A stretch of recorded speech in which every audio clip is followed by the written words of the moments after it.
works in PAL. Check it out. There's a switch.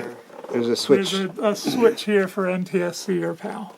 Because the color information is different in PAL, right? It doesn't have that carrier thing, right? No, it still has the subcarrier. The subcarrier frequency is different.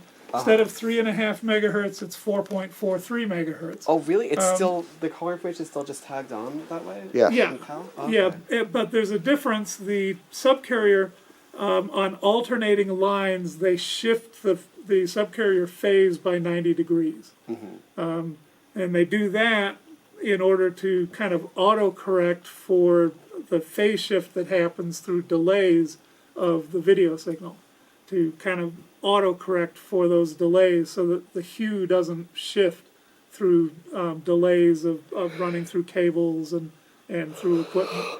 But it uses essentially the exact same encoding scheme. It's a slightly higher frequency, 4.43 megahertz instead of 3.58 megahertz. But it still uses a subcarrier encoding scheme. So, all right. So if we crank this back down to a more reasonable range here.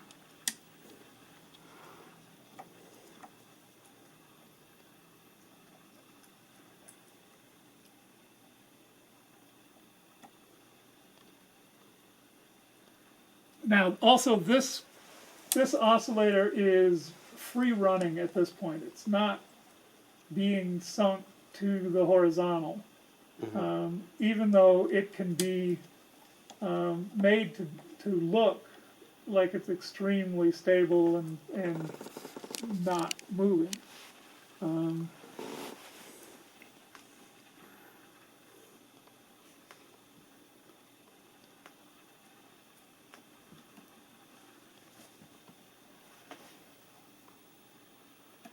It's still free running at this point.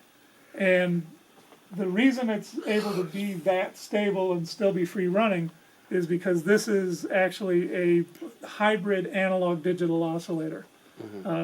This oscillator has a digital circuit in it that genlocks to the sync of the system and creates an extremely high frequency internal oscillation that's phase locked to the horizontal sync of the video. And then it takes control voltages as analog signals in, converts them to digital, and controls that oscillator, that digital oscillator, using those converted signals.